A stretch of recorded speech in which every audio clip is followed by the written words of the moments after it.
જય વિદ્યાર્થી મિત્રો, ઓમ ટ્યુશન ક્લાસીસના ઓનલાઈન પ્લેટફોર્મ પર આપનું હાર્દિક સ્વાગત છે। તો વિદ્યાર્થી મિત્રો, ફરી આપણે ધોરણ 10 માટે એક સરસ મજાનો ટોપિક લઈને આવ્યા છીએ, જેમાં આપણું ચેપ્ટર છે કયું તો કે વર્તુળ સંબંધિત ક્ષેત્રફળ। એના લગતા સૂત્રો રહેલા છે। એ સૂત્રો જો આપણને આવડતા હશે તો 3 માર્કનો દાખલો જે આપણો આવતો હોય છે, પૂછાતો હોય છે વિભાગ સી માં, એ આપણને આવડી શકે છે। અને સાથે સાથે વિભાગ એ માં જોડકા સ્વરૂપે આના આપણને શું પૂછાતા હોય છે વિદ્યાર્થી મિત્રો, સૂત્રો પૂછાતા હોય છે। તો એના પણ 2 માર્ક્સ આપણે પાકા કરી શકીએ છીએ। તો આપણે જોઈએ છીએ કે ભાઈ આપણા જોડે પહેલા તો વર્તુળની વાત કરવામાં આવી છે ચેપ્ટરમાં। શેની વાત કરવામાં આવી છે તો કે વર્તુળની। તો વર્તુળ વિશે માહિતી આપણને ખબર હોવી જોઈએ કે આ વર્તુળ જે આકાર છે, કેવો આકાર છે વિદ્યાર્થી મિત્રો, તો કે 2D આકાર છે। કેવો આકાર છે? 2D એટલે કે દ્વિપરિમાણીય આકાર રહેલો છે। ક્લિયર? એમાં આપણને શું ખબર હોવી જોઈએ કે વર્તુળ જે રહેલું છે એ વર્તુળ કેટલા ડિગ્રીનું હોય તો કે વર્તુળ જે રહેલું હોય છે આપણા જોડે એ 360 ડિગ્રીનું હોય છે, જે તમને ખબર જ છે। ક્લિયર? વર્તુળ કેટલા ડિગ્રીનું હોય? 360। એવી રીતે આપણને પૂછે કે રેખા કેટલા ડિગ્રીની હોય તો આપણે શું કહીએ તો કે રેખા કેટલા ડિગ્રીની હશે વિદ્યાર્થી મિત્રો? 180 ડિગ્રીની રહેલી હશે। તો એનો મતલબ અડધું વર્તુળ આપણને જે કંપાસ બોક્સમાં રહેલું હોય છે ને, કોણ માપક વાળું અડધું વર્તુળ, એ પણ કેટલા ડિગ્રીનું થાય? 180। કેમ? કારણ કે સીધી રેખા કેટલા ડિગ્રીની થઈ? 180। તો આપણને ખબર પડવી જોઈએ અડધું વર્તુળ કેટલા ડિગ્રીનું થશે? 180।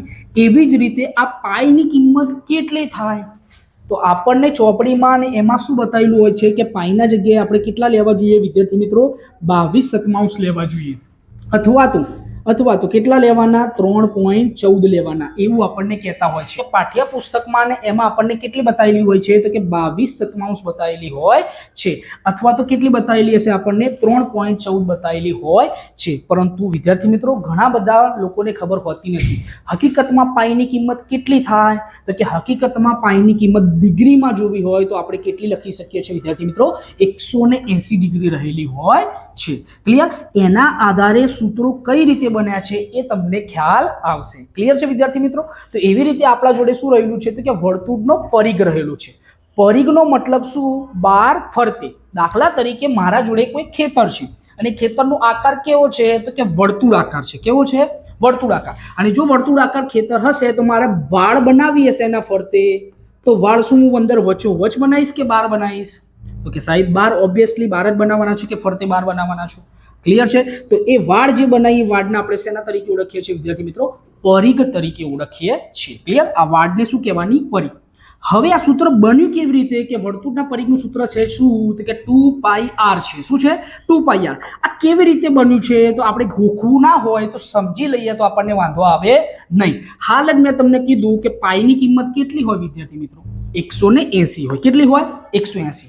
એવી રીતે તમે શેનો ઉપયોગ કરો છો કે વર્તુળ દોરવા માટે તો કે પરિકરનો ઉપયોગ કરો છો। પરિકરની અણી આપણા જોડે રહેલી હશે અને આ બાજુ શું હશે? આપણા જોડે પેન્સિલ રહેલી હશે। ક્લિયર? એ પ્રમાણે શું કરો છો તમે? વર્તુળ દોરવાનો પ્રયત્ન કરો છો। તો આ જે પરિકરની અણી મૂકી અને અહીંયાથી પેન્સિલની અણી ફેરવીએ છીએ આપણે। કેવી રીતે ફેરવીએ છીએ તો કે આમ કરી ફેરવીએ છીએ। સાચી વાત કે ખોટી વાત?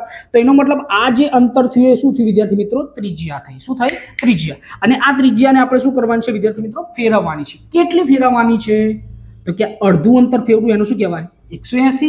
અને આખું ફેરવી દો એને શું કહેવાય? 360। તો પાઈની કિંમત કેટલી થાય વિદ્યાર્થી મિત્રો? 180। અને 180 ના ડબલ કરવું એટલે કેટલા થઈ ગયા? 360। મેં ત્રિજ્યાને કેટલી ફેરવી છે? 360 ફેરવી છે। એટલે એનો મતલબ શું મળી ગયો આપણને? પરિઘ મળી ગયો। વિદ્યાર્થી મિત્રો, આ ખૂબ જ કન્સેપ્ચ્યુઅલ વસ્તુ મેં તમને સમજાવી છે।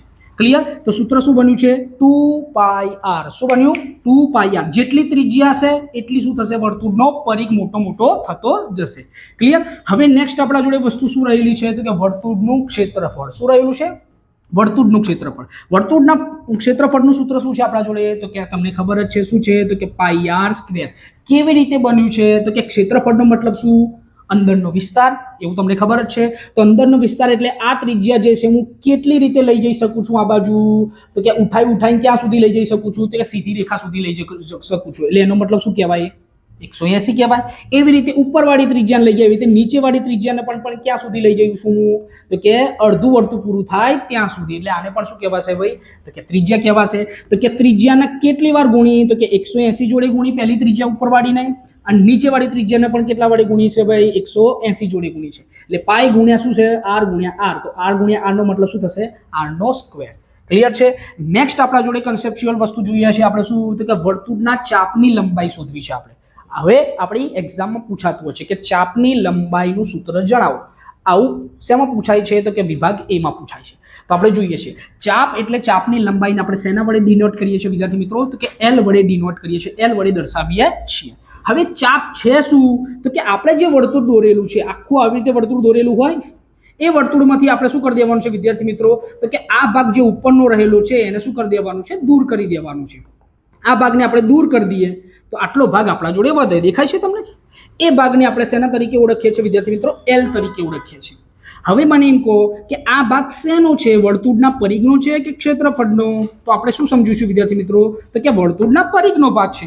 અને પરિઘનું સૂત્ર શું હતું વિદ્યાર્થી મિત્રો તમને ખબર જ છે શું હતું 2πr હતું. શું હતું 2πr.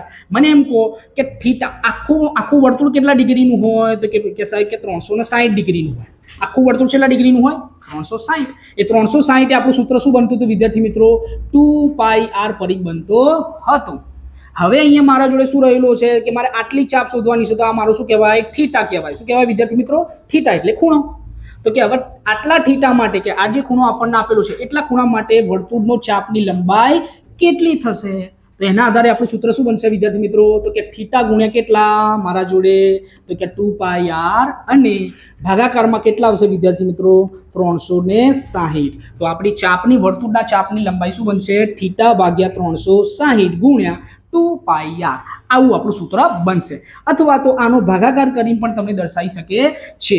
અથવા તો કેવી રીતે આપ્યું છે કે આનો ભાગાકાર કરી દઉં તો જવાબ શું થશે થીટા નીચે ભાગાકાર કરી દે કેટલા થઈ જશે 180 અને ગુણ્યા શું થશે πr પણ થઈ શકે છે. અથવા તો ફેરવીને પૂછી શકે કે ત્રિજ્યાનો મતલબ શું થશે કે ત્રિજ્યાનો મતલબ શું થાય d ભાગ્યા 2 થાય. શું થાય વ્યાસ ભાગ્યા 2. તો આ 2 ક્યાં છે ગુણાકારમાં પેલી બાજુ જાય તો ભાઈ આ બાજુ ભાગાકારમાં પેલી બાજુ જાય તો ગુણાકારમાં એટલે શું થશે 2r. d બરાબર શું થાય 2r. તો આના જગ્યાએ આપણને બીજું શું આપેલું છે હોઈ શકે છે કે થીટા ભાગ્યા 360 m ના m અને અહીંયા 2r હતા ગુણાકારમાં તો એના જગ્યાએ શું લખી દઈએ આપણે πd પણ લખી શકીએ છીએ.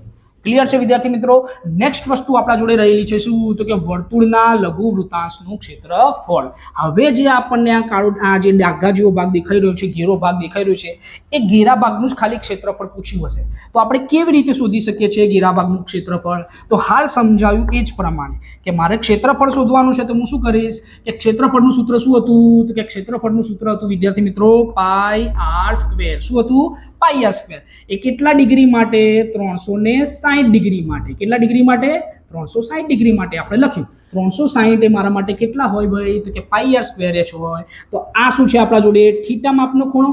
તો થીટા માપના ખૂણા માટે કેટલું ક્ષેત્રફળ થશે તો સેમ એની પ્રોસેસ થીટા ગુણ્યા કેટલા કરીશું વિદ્યાર્થી મિત્રો આપણે તો કે થીટા ગુણ્યા πr². શું કરીશું થીટા ગુણ્યા πr² અને ભાગાકારમાં આપણે શું લખીશું વિદ્યાર્થી મિત્રો 360 લખીશું. આ શેનું ક્ષેત્રફળનું સૂત્ર થયું તો કે લઘુ વૃત્તાંશ આ નાનો ભાગ જે દેખાઈ રહ્યું છે એનું ક્ષેત્રફળ થયું. ક્લિયર. નેક્સ્ટ આપણા જોડે શું રહેલું છે તો કે વર્તુળના ગુરુ વૃત્તાંશનું ક્ષેત્રફળ. શેનું સૂત્ર તો કે ગુરુ વૃત્તાંશનું ક્ષેત્રફળ આપણે શોધવાનું છે. તો એના માટે આપણને શું કરીશું તો કે વર્તુળ એટલે આખું ક્ષેત્રફળ લઈશું અને તેમાંથી આ જે નીચો વૃત્તાંશ વાળો જે ભાગ રહેલો તો એ વૃત્તાંશ વાળા ભાગને શું કરી દેવાનું છે આપણે કટ કરી દેવાનું છે માઇનસ કરી દેવાનો છે. તો અહીંયા આપણે લખીશું શું તો કે વર્તુળના ક્ષેત્રફળનું સૂત્ર શું થશે વિદ્યાર્થી મિત્રો 2πr².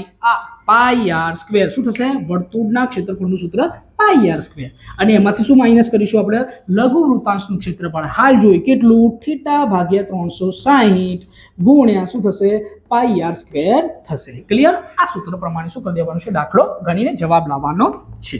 નેક્સ્ટ હવે આપણા જોડે શું રહેલું છે તો વિદ્યાર્થી મિત્રો બીજી 2 ટર્મ રહેલી છે જેને આપણે વૃત્તખંડ તરીકે ઓળખીએ છીએ. વર્તુળમાં ટોટલ જો સંબંધિત ક્ષેત્રફળ શોધવું હશે તો ટોટલ કેટલી ભાઈ ટર્મ રહેલી હશે 4. કઈ તો કે લઘુ વૃત્તાંશ અને ગુરુ વૃત્તાંશ અને પછી લઘુ વૃત્તખંડ અને ગુરુ વૃત્તખંડ. તો હવે આપણે જોઈએ છે શું લઘુ વૃત્તખંડ અને ગુરુ વૃત્તખંડ. ખંડ એટલે શું કહેવાય વિદ્યાર્થી મિત્રો ભાગ કહેવાય અને વૃત્તાંશમાં વૃત્ત વત્તા અંશ બોલીએ છીએ. અંશ એટલે શું હતો તો કે ઉપર આખો જે ભાગ વર્તુળનો આવતો હતો એ લેવાનો હતો અને ખંડ એટલે કટકો કરી દેવાનો છે. વર્તુળનું શું કરવાનું છે કટકો. પેલામાં શું કરવાનું હતું કે થીટાના આધારે કટકો કરવાનો હતો.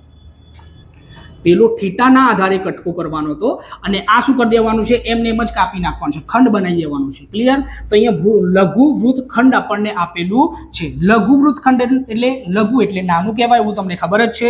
તો આ લઘુ વૃત્તખંડ દર્શાવેલું છે. આ જે છાંયાંકિત કરેલો ભાગ છે શું છે? લઘુ વૃત્તખંડ. એ લઘુ વૃત્તખંડનું ક્ષેત્રફળ શોધવું હશે તો કેવી રીતે શોધીશું? તો કે પહેલા આપણે લઘુ વૃત્તાંશનું ક્ષેત્રફળ શોધીશું આખું, અને તેમાંથી શું કરી દઈશું વિદ્યાર્થી મિત્રો? તો કે આ ત્રિકોણનું ક્ષેત્રફળ બાદ કરી દઈશું. લઘુ વૃત્તાંશનું ક્ષેત્રફળ શું હતું? θ ભાગ્યા 360 ગુણ્યા શું થતું હતું? πr². એમાંથી શું કરી દઈશું? ત્રિકોણનું ક્ષેત્રફળ બાદ કરી દઈશું. ત્રિકોણના ક્ષેત્રફળનું સૂત્ર શું થાય તમને ખબર જ છે? 1/2 પાયો ગુણ્યા વેધ. શું થશે?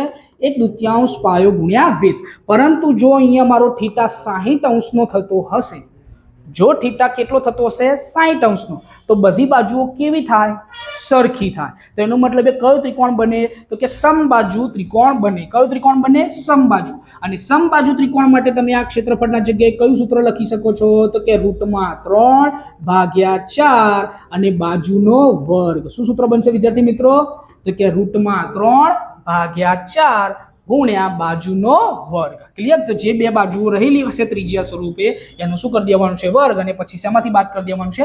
લઘુ વૃત્તાંશના ક્ષેત્રફળમાંથી આપણે બાદ કરી દેવાનું છે. પછી આપણા જોડે લાસ્ટ વસ્તુ શું રહેલી છે? તો કે ગુરુ વૃત્તખંડનું ક્ષેત્રફળ રહેલું છે. શું રહેલું છે? ગુરુ વૃત્તખંડનું ક્ષેત્રફળ. ગુરુ વૃત્તખંડના ક્ષેત્રફળમાં આપણે શું કરીશું? તો કે વર્તુળનું જે ક્ષેત્રફળ આપણા જોડે રહેલું હશે, આખા વર્તુળનું ક્ષેત્રફળ એ લઈશું. આખા વર્તુળનું ક્ષેત્રફળનું સૂત્ર શું થાય? πr² થાય. શું થાય?